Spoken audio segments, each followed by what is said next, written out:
Hi friends, welcome back to my channel.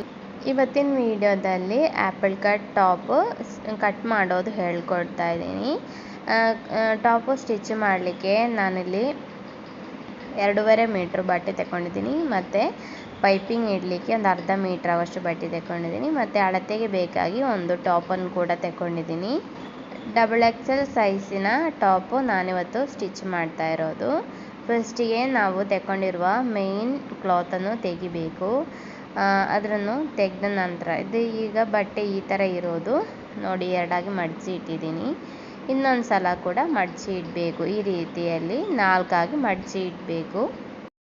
ಎಲ್ಲ side ಕರೆಕ್ಟಾಗಿ ಬರೋ ರೀತಿಯಲ್ಲಿ 4 ಮಡಚಿ ಇಡಿ. ಅದಾದ ನಂತರ ನಾವು ಅಳತೆಗೆ ಬೇಕಾಗಿ ತಗೊಂಡಿರೋ ಟಾಪನ್ನು ತಗೊಂಡು ಕೆಳಗಿನ ಸೈಡು ವಿಡ್ತು ಜಾಸ್ತಿ ಇರೋ ಸೈಡ್ ಎಷ್ಟು ವಿಡ್ತು ಬರ್ತಾಯಿದೆ ಅಂತ ನೋಡಬೇಕು. ನನಗೆ ಇಲ್ಲಿ 22 ಇಂಚ್ ವಿಡ್ತು ಬರ್ತಾಯಿದೆ. ಅದರ ಹಾಫ್ ಎಷ್ಟು ಬರುತ್ತೆ ಪ್ಲಸ್ ಅದರ ಜೊತೆಗೆ 1 ಅಥವಾ 1.5 ಇಂಚು 2 ಇಂಚು ಎಕ್ಸ್ಟ್ರಾ ತೆಕ್ಕೊಳ್ಳಿ. 1 ಇಂಚು ನಮಗೆ ಹೊಲಿಗೆ ಅಂಶ ಮತ್ತು 1 ಇಂಚು ನನಗೆ ಎಕ್ಸ್ಟ್ರಾ ತಗೊಂಡಿರೋದು. ಏನಾದರೂ ಆಚೆ ಈಚೆ ಆದರೆ ನಮಗೆ ಅದು ಕರೆಕ್ಟ್ ಮಾಡಲಿಕ್ಕೆ ಬಟ್ಟೆ ಬೇಕಲ್ಲಿ, ಅಲ್ಲದಿದ್ದರೆ ಸ್ಟಿಚ್ ಮಾಡುವಾಗ ಟಾಪ್ ಚಿಕ್ಕದಾಗುತ್ತೆ. ಅದಕ್ಕೆ ಬೇಕಾಗಿ ಎಕ್ಸ್ಟ್ರಾ ತಗೊಂಡಿರೋದು. ಮತ್ತು ಇದರ ಲೆಂಗ್ತು ಅಳತೆ ಟಾಪ್ನಲ್ಲಿ 43 ಇಂಚಿದೆ. 43 ಪ್ಲಸ್ ನಮಗೆ 1 ಇಂಚು ಕೆಳಗಿನ ಸೈಡು ಹೊಲಿಗೆ ಅಂಶ ಬೇಕು ಮಡಚಿ ಸ್ಟಿಚ್ ಮಾಡಲಿಕ್ಕೆ. ಅರ್ಧ ಇಂಚು ಮೇಲೆ ಸೈಡ್ ಶಾಲ್ಟ್ ಜಾಯಿಂಟ್ ಮಾಡಲಿಕ್ಕೆ ಹೊಲಿಗೆ ಅಂಶ ಬೇಕು. 1.5 ಇಂಚು ನಾವು ಅಳತೆಗೆ ತಗೊಂಡಿರೋ ಟಾಪ್ನಲ್ಲಿ ಎಷ್ಟು ಲೆಂಗ್ತ್ ಇದೆಯೋ ಅದರ ಜೊತೆಗೆ 1.5 ಇಂಚು ಆ್ಯಡ್ ಮಾಡಿ ಮಾರ್ಕ್ ಮಾಡ್ಕೊಳ್ಳಿ. ಮತ್ತು ಬಟ್ಟೆ ಕಾಟನ್ ಬಟ್ಟೆಯಲ್ಲಿ ಆಗಿದ್ದರೆ ಒಂದು ಅರ್ಧ ಇಂಚು ಬೇಕಿದ್ದರೆ ಎಕ್ಸ್ಟ್ರಾ ತೆಗಿಬೋದು. ಅದು ವಾಶ್ ಮಾಡಿ ಆಗುವಾಗ ಸ್ವಲ್ಪ ಚಿಕ್ಕದಾಗುತ್ತೆ ನೋಡಿ, ಅದಕ್ಕೆ ಬೇಕಿದ್ದರೆ ಮಾತ್ರ ತೆಕ್ಕೊಳ್ಳಿ. ಇನ್ನು ನಾವು ಅಳತೆ ಟಾಪನ್ನು ತಗೊಂಡು ಈ ರೀತಿಯಲ್ಲಿ ಇಟ್ಟು ಇದರಲ್ಲಿ ನೆಕ್ ಲೆಂಗ್ತು ವಿಡ್ತಲ್ಲಿ ಎಷ್ಟಿದೆ ಅಂತ ನೋಡಬೇಕು. ಇಲ್ಲಿ ನೆಕ್ ಲೆಂಗ್ತ್ 6 ಇಂಚಿದೆ, ನೆಕ್ ವಿಡ್ತ್ 6.5 ಇಂಚಿದೆ. ಈಗ ಫಸ್ಟಿಗೆ ನಾನು ನೆಕ್ ವಿಡ್ತ್ ಮಾರ್ಕ್ ಮಾಡ್ತಾ ಇದ್ದೀನಿ. 6.5 ಹಾಫ್ ಬೇಕಿಲ್ಲಿ ಮಾರ್ಕ್ ಮಾಡಲಿಕ್ಕೆ, ಆಗ 3.25 ಇಂಚು ಬರುತ್ತೆ. ಈ ರೀತಿ 3.25 ಇಂಚು ಮಾರ್ಕ್ ಮಾಡ್ಕೊಳ್ಬೇಕು. ಅದಾದ ನಂತರ ನಮಗೆ ನೆಕ್ ಲೆಂಗ್ತ್ ಮಾರ್ಕ್ ಮಾಡ್ಕೊಳ್ಳುವ 6.5 ಇಂಚು ನಾನೀಗ ನೆಕ್ ಲೆಂಗ್ತ್ ಮಾರ್ಕ್ ಮಾಡ್ತಾ ಇದ್ದೀನಿ. ಇನ್ನು ಈ ನೆಕ್ ನಮಗೆ ಯಾವ ಡಿಸೈನ್ ಬೇಕೋ ಆ ಡಿಸೈನ್ ಮಾರ್ಕ್ ಮಾಡಬೇಕು. ನಾನೀಗ ರೌಂಡ್ ನೆಕ್ ಮಾರ್ಕ್ ಮಾಡ್ತಾ ಇದ್ದೀನಿ. 1 ಇಂಚ್ ಇಲ್ಲಿಂದ ಮೇಲೆಗೆ ಮಾರ್ಕ್ ಮಾಡಿಕೊಂಡು ಈ ಥರ ರೌಂಡಾಗಿ ಮಾರ್ಕ್ ಮಾಡ್ಕೊಳ್ಬೇಕು. ಬೇರೆ ಯಾವುದಾದ್ರೂ ಡಿಸೈನ್ ಬೇಕಿದ್ದರೆ ಮಾಡ್ಬೋದು. ಇನ್ನು ಶೋಲ್ಡ್ರ್ ಎಷ್ಟಿದೆ ಅಂತ ನೋಡಬೇಕು. ನನಗೆ ಇಲ್ಲಿ 3 ಇಂಚು ಶೋಲ್ಡ್ರ್ ಬರ್ತಾ ಇದೆ. ಅದಾದ ನಂತರ ಆರ್ಮೋಲ್ ನೋಡ್ಕೊಳ್ಬೇಕು. 3 ಪ್ಲಸ್ ಅರ್ಧ ಇಂಚು ಸ್ಲೀವ್ಸ್ ಜಾಯಿಂಟ್ ಮಾಡಲಿಕ್ಕಿರೋ ಹೊಲಿಗೆ ಅಂಶ ಆ್ಯಡ್ ಮಾಡಿ 3.5 ಇಂಚು ನನಗೆ ಶೋಲ್ಡ್ರ್ ಮಾರ್ಕ್ ಮಾಡಿದ್ದೀನಿ. ಅದಾದ ನಂತರ ಆರ್ಮೋಲ್ ಮಾರ್ಕ್ ಮಾಡ್ತಾ ಇದ್ದೀನಿ. ಆರ್ಮೋಲ್ ನಮಗೆ ಎಷ್ಟು ಸಿಕ್ಕಿದೆಯೋ ಅದರನ್ನೇ ಮಾರ್ಕ್ ಮಾಡಿದರೆ ಸಾಕು. 6.5 ಇಂಚು ಮಾರ್ಕ್ ಮಾಡ್ಕೊಂಡಿದ್ದೀನಿ. ಇನ್ನು ಇಲ್ಲಿಂದ ಈ ಥರ 1 ಇಂಚು ಮಾರ್ಕ್ ಮಾಡಿಕೊಂಡು ಆರ್ಮೋಲ್ ರೌಂಡಾಗಿ ಮಾರ್ಕ್ ಮಾಡಬೇಕು. ಅದಾದ ನಂತರ ನಮಗೆ ಚೂಡಿದಾರ್ ಟಾಪ್ನಲ್ಲಿ ಚೆಸ್ಟ್ ವಿಡ್ತ್ ಎಷ್ಟಿದೆ ಅಂತ ನೋಡ್ಕೊಳ್ಬೇಕು.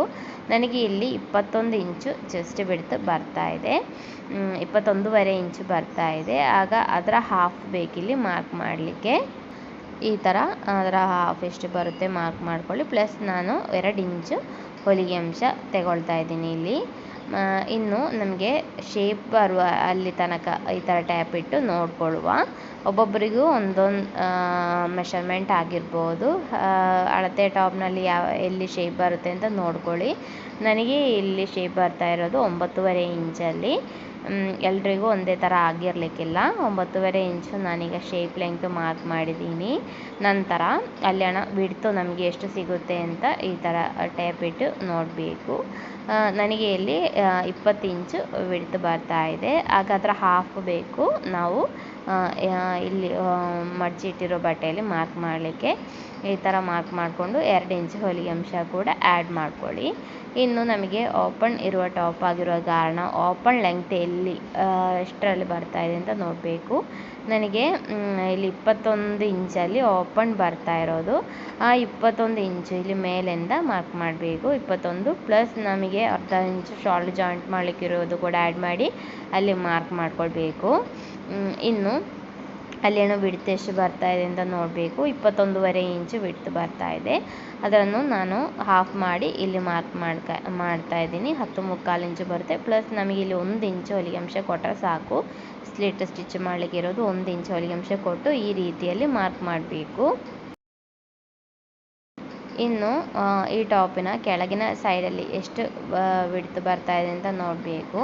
22 ಇಂಚು ವಿಡ್ತ್ ಬರ್ತಾ ಇದೆ. ಹಾಗಾದ್ರೆ ಹಾಫ್ 11 ಇಂಚು ಮಾರ್ಕ್ ಮಾಡಬೇಕು. ಪ್ಲಸ್ 1 ಇಂಚು ಅಲ್ಲಿ ಕೂಡ ಸೈಡಲ್ಲಿ ಸ್ಲಿಟ್ ಸ್ಟಿಚ್ ಮಾಡಲಿಕ್ಕೆ ಹೊಲಿಗೆ ಅಂಶ ಮಾರ್ಕ್ ಮಾಡ್ಕೊಳ್ಳಿ. ಇನ್ನು ಸ್ಕೇಲ್ ಯೂಸ್ ಮಾಡಿ ಈ ಥರ ಮಾರ್ಕ್ ಮಾಡಬೇಕು.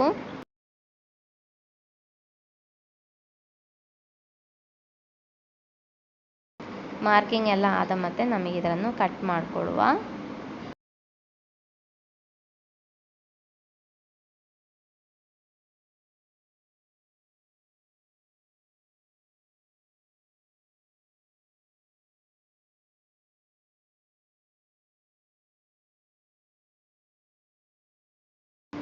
ಈ ರೀತಿ ನಾನೀಗ ಕಟ್ ಮಾಡಿ ತಗೊಂಡಿದ್ದೀನಿ. ಇನ್ನು ನಮಗೆ ಇಲ್ಲಿ ಈ ಕೆಳಗಿನ ಸೈಡಲ್ಲಿ ನೋಡಿ ಒಂದು 4 ಇಂಚು ಈ ರೀತಿ ಮಾರ್ಕ್ ಮಾಡಬೇಕು. 4 ಇಂಚು ಮೇಲೆಗೂ ಮಾರ್ಕ್ ಮಾಡಬೇಕು. ನಾನಿಲ್ಲಿ ಆ್ಯಪಲ್ ಕಟ್ ಸ್ಟಿಚ್ ಮಾಡ್ತಾ ಇರೋದು. ಮತ್ತೊಂದು 2 ಇಂಚು ಈ ಥರ ಮಾರ್ಕ್ ಮಾಡಿಕೊಂಡು ರೌಂಡ್ ಶೇಪ್ ಕೊಡಬೇಕಲ್ಲಿ. ನಾವು ಸಾಧಾರಣ ಟಾಪು ಸ್ಟಿಚ್ ಮಾಡೋದಾಗಿದ್ದರೆ ಈ ಶೇಪ್ ಮಾಡಬೇಕು ಅಂತ ಇಲ್ಲ. ಇದು ಆ್ಯಪಲ್ ಕಟ್ ಆಗಿರುವ ಕಾರಣ ಸೈಡಲ್ಲಿ ಈ ಥರ ರೌಂಡ್ ಶೇಪ್ ಬರಲಿಕ್ಕೆ ಬೇಕಾಗಿ ಈ ಥರ ಮಾರ್ಕ್ ಮಾಡಿ ನಾನು ಕಟ್ ಮಾಡ್ತಾ ಇದ್ದೀನಿ. ಇನ್ನು ನಾನು ಇದರ ಸೆಂಟ್ರಲ್ಲಿ ಒಂದು ಬ್ಲೂ ಪೀಸನ್ನು ಇಡ್ತಾ ಇದ್ದೀನಿ. ಅದಕ್ಕೆ ಬೇಕಾಗಿ ಈ ಥರ ಇಟ್ಟು ಲೆಂಗ್ತು ನಮಗೆ ಎಷ್ಟು ಲೆಂಗ್ತಲ್ಲಿ ಬೇಕು ಅಂತ ನೋಡಿಕೊಂಡು ಕಟ್ ಮಾಡ್ಕೊಳ್ಬೇಕು. ಇದರ ಬಿಡ್ತು ನಾನೀಗ ಒಂದು 2.5 ಇಂಚು ತೆಗಿತಾ ಇದ್ದೀನಿ. ಸ್ಟ್ರೈಟ್ ಪೀಸ್ ಬೇಕು. ಒಂದು ಪೀಸ್ ಸಾಕಾಗಲ್ಲ. ಹಾಗಾಗಿರೋ ಕಾರಣ 2 ಪೀಸು ಕಟ್ ಮಾಡಿ ತಗೊಂಡು ಜಾಯಿಂಟ್ ಮಾಡಿ ಸ್ಟಿಚ್ ಮಾಡಬೇಕಾಗುತ್ತೆ. ಈ ಥರ ನಾನೀಗ ಒಂದು ಪೀಸನ್ನು ಕಟ್ ಮಾಡಿದ್ದೀನಿ. ಇನ್ನೊಂದು ಪೀಸನ್ನು ಕೂಡ ನಾನು ಕಟ್ ಮಾಡ್ತಾ ಇದ್ದೀನಿ. ಎಷ್ಟು ಬೇಕು ಅಂತ ನೋಡಿಕೊಂಡು ಕಟ್ ಮಾಡ್ಕೊಳ್ಬೇಕು.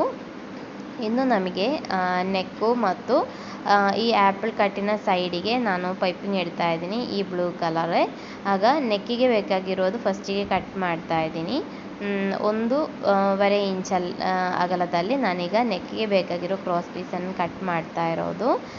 ನೆಕ್ಕಿಗೆ ನಮಗೆ ಪೈಪಿಂಗ್ ಇಡಬೇಕು. ಅದಕ್ಕೆ ಬೇಕಾಗಿರುವ ಪೀಸ್ ಇದು. ಇನ್ನು ಆ್ಯಪಲ್ ಕಟ್ ಕೆಳಗಿನ ಸೈಡಿಗೆ ಇಡಲಿಕ್ಕೆ ಬೇಕಾಗಿ ಕೂಡ ಅದೇ ರೀತಿಯಲ್ಲಿ ಕಟ್ ಮಾಡ್ಕೊಳ್ಬೇಕು. 1.5 ಇಂಚ್ ಅಗಲದಲ್ಲಿ ಕಟ್ ಮಾಡಬೇಕು. ಅದಾದ ನಂತರ ಲಾಸ್ಟಿಗೆ ನಮಗೆ ಸ್ಲೀವ್ಸನ್ನು ಕಟ್ ಮಾಡಿಕೊಳ್ಳುವ. ಚಿಕ್ಕ ಸ್ಲೀವ್ ನಾನಿಲ್ಲಿ ಇಡ್ತಾ ಇರೋದು.